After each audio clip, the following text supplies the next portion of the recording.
Hey folks, well it's Thursday evening. Thought I'd do a brief progress report on my Aurora builds. The fuselage for the Fokker D8 hasn't changed a bit since I last showed it on my channel. It's been sitting here balanced on a plastic box top for at least a week, but it's ready to go. I've been sort of held up waiting for oil paint and then waiting for oil paint to dry. And that, of course, is on the wing. Now, the green finally dried. I was testing it. This, of course, is the beautiful Edard wing for the Edard 1/48 scale Fokker D8. But I'm not going to use it, because if I use this one, it's not against the rules. The rules, of course, which I made up. But I'm not going to do it because that really makes the Aurora model not look like an Aurora kit. And I want it to retain the essence of what the original kit was. I also decided that the brown I used here, which was Abteilung 502 earth tone, this very, very light beige brown was too light. So I mixed that with burnt umber. And now I have painted up the Aurora wing, which isn't really the right shape, but it's the one that came with the kit. I was finally, the green, which is sap green Winton and Newton oil, finally dried enough so that I could quickly brush on a mix of burnt umber and earth brown. That's Abteilung 502. I just laid down those streaks on the top. I'm going to guess at least 3 days to dry before I can start painting the bottom wing, the undersurface, which will be streaked, alternating magenta and sort of a cobalt blue. Should be pretty nifty. Once that's done and dry, I should be able to complete the assembly of this little plane in another day or so.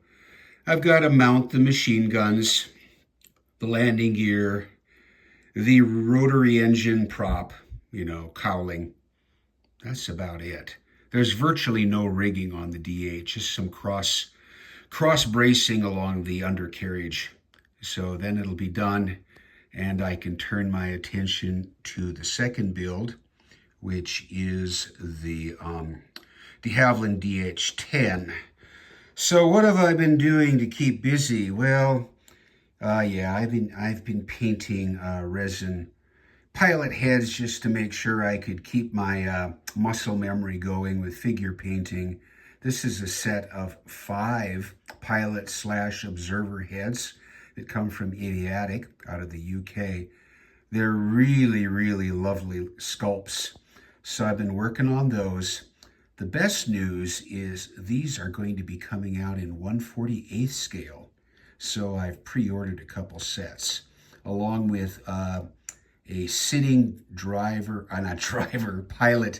pilot figure. So I'll be able to populate a few of the 1/48 scale biplanes that are in my stash when I get around to them, with really cool pilot figures. So let's see if I can get this guy in focus here all by himself. There we go. I kind of like this guy. Let me see if I set him down here and get away any light is fading, so this is getting tricky here. I apologize. It may not. Can we get it in? Doesn't want to, it wants to focus on the background. Here we go. I gave him a monocle. Yeah. So he's sort of a young Prussian officer there with a monocle in his right eye. Pretty cool. That's one of the 5 heads. And today, where is it? Today, this is probably one of the better ones. I mean, they're all great sculpts, But this seemed to be a little bit of kismet in terms of getting everything down, the base colors and a little bit of highlights, and the eyes. I was pretty happy with the way this pilot head came out. And I've got a whole bunch of planes, whether Allied or German, because it doesn't really matter. He'll eventually end up in.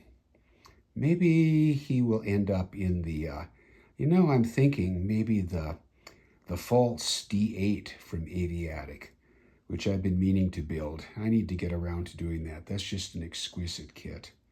So we'll mate him up with a sitting pilot body. I'll have to figure out how to get him into the beautiful interior frame of that kit. Something to worry about, not worry about, problem solve later. Okay, because I've got to really turn my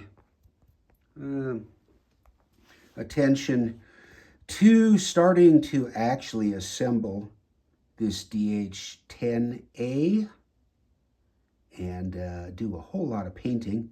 There really aren't a lot of pieces. I actually have a plan for some interior detailing. That probably will take a day or two. And then I'll get on to the actual painting. PC-10 upper surfaces along with aluminum, and then pale doped linen on the undersurfaces, and get this big, far too big aircraft done as the second entry. Make it sound like a contest. Well, my second build for the Aurora Models group build. Once I start getting going on this thing, everything's going to go from semi-messy here in the workroom to real messy, because obviously it takes up a lot more space. And right now I've just got it tucked sitting under my desk. But I will not do any more on this until we get that top wing attached and the Fokker D8 done. And won't take up too much shelf space, which is in very limited supply these days. Okay, that's it for the day on a Thursday evening in early April 2025. Thanks for watching.